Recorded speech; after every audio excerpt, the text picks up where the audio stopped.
Hey Fully Fitters, this is Coach AJ and you're watching a new episode of Living Fully Fit. This is part 2 of our segment on flipping the script.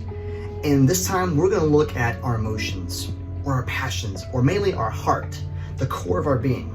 Last time we talked about our mind and how that's kind of the beginning start to flipping the script in our lives.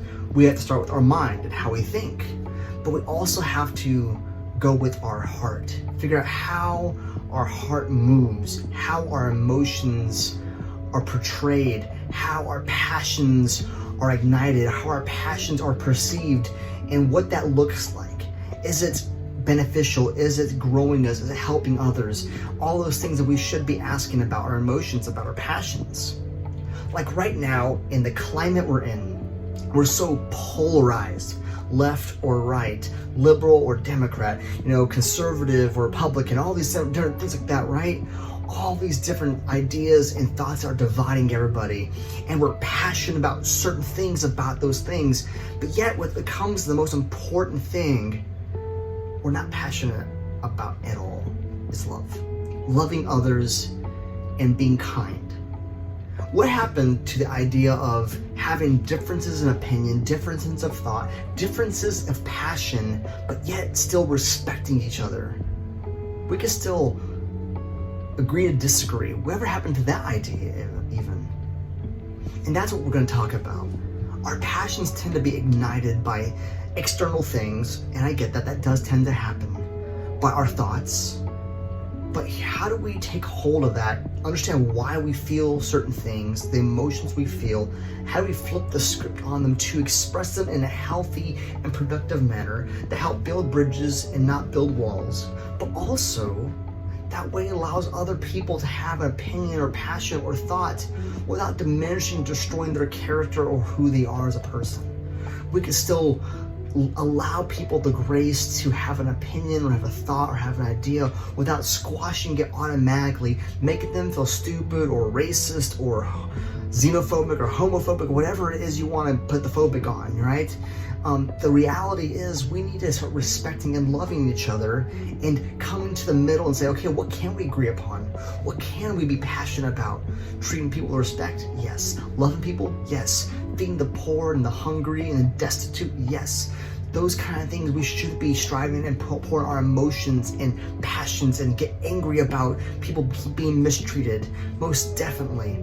But what we tend to do is we tend to go so far left or so far right, and we don't look at what brings us together. We're so focused on what sets us apart rather than what makes us unique and makes us wonderful and makes us similar, right?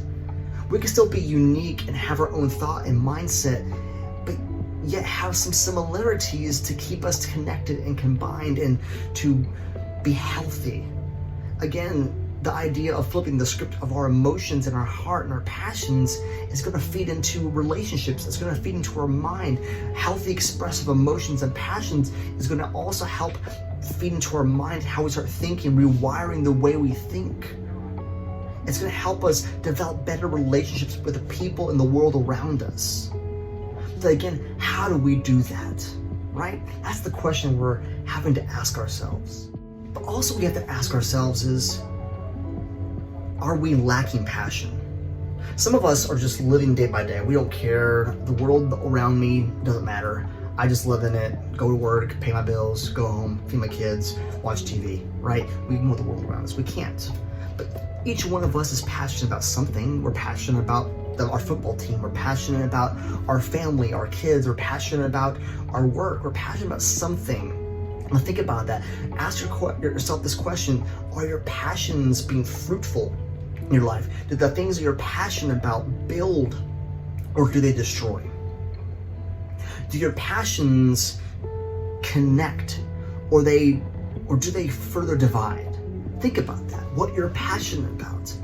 And again, you can have differences in opinion, but what you're passionate about is really going to drive either a wedge or drive the hammer into the nail, into the rope that creates the bridge.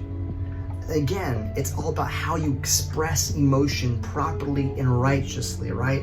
A lot of us tend to just express and without thinking, express without thought, express without considering the other person. And that tends to be very dangerous because what it does, again, it hurts people. Again, that idea of hurt people, yes, but also people who act out passionately without thought or idea or stop putting little brakes on and thinking, okay, what will this do, this expression? What will this accomplish? Like recently, touchy subject, right? All the riots and the protests happening throughout the United States and around the world, right? It happens all the time. There's always something new to protest and to write about. But here's the thing. The protest, peaceful or not, the reality is the ones that are going to make the most difference, the ones that are going to have the most say, the ones that are going to affect the most change are the ones that are passionate but thoughtful in their passion, restraint from their actions, from their emotions, but still passionate to realize also, yes, here's how I believe, but there's also other sides to it, there's other angles, there's other vantage points that I can look at to see this entire situation as a whole. I can dig deeper to find out the answers instead of just letting my emotions take hold and just going forward and charging ahead like a bull and not thinking ahead. It reminds me of the story of the rhino. Did you know that rhinos are nearsighted? So when they charge, they're charging nearsighted. Don't be the rhino. Don't run like the rhino and be so blind to what's truly in front of you because you're angry or you feel a certain way, feel a certain emotion, and those emotions are okay to feel, but how you act upon those emotions, how you express the emotions is what makes it dangerous. How you express your passions is what causes division. How you express your passions is what can create a rift in a wall or destroy buildings or destroy relationships. Again, like I said, we are entitled to our differences in opinion. We're entitled to our differences of thought. We're entitled to how we feel things and how we express them to a point. But think about this, when you're expressing your emotions, your passions to the point where you're breaking the law, you're hurting other people, you're degrading other people, then you're wrong. Plain and simple.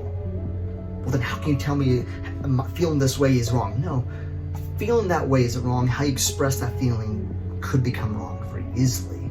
And that's the difference behind it, right? That's how we differentiate what is good and what is wrong, what is productive and what is destructive. How do you express your emotions? Think about relationships as it is. Think about you're in a dating relationship or a friendship or marriage or whatever it is. You know, you get angry at your friend or significant other, and do you lash out with words that cut deep? Do you throw a temper tantrum? Do you throw something at them? Do you hit them? Whatever it is, does that build anything? No. Yes, you express your anger, your frustration, but in all reality, the way you expressed your emotion, your passion, did nothing for the relationship to build it. It just made it worse. You created a bigger rift, and you've helped kind of stifle whatever conversation you could have had.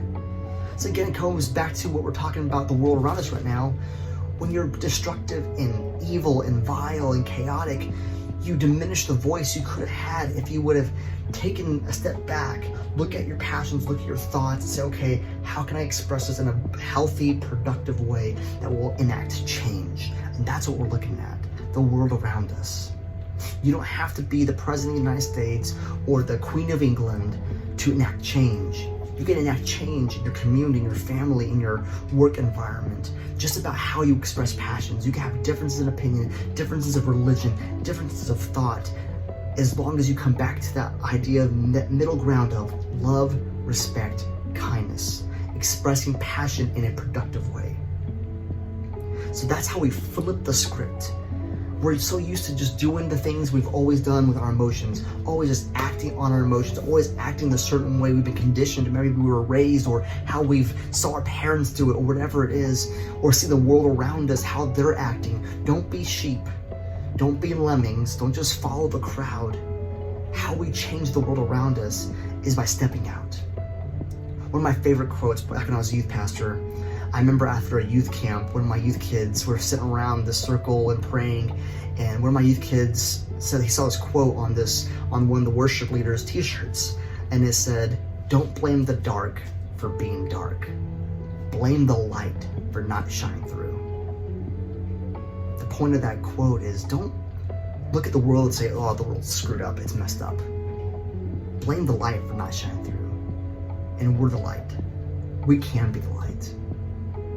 Yes, the world's a dark place sometimes, but it takes people like us to be the light.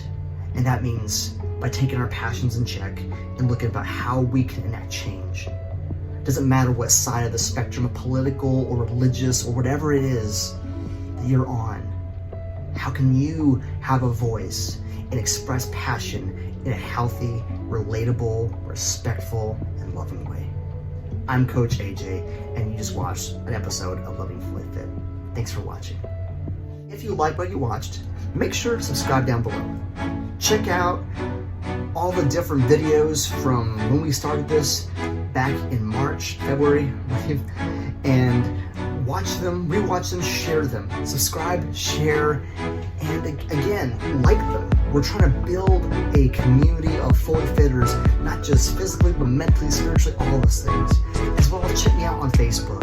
Like the page and keep up with the page. We add different quotes and challenges and recipes for your body and workout programs, all kinds of different content that's going to help you achieve what it means to be fully balanced and fully fit.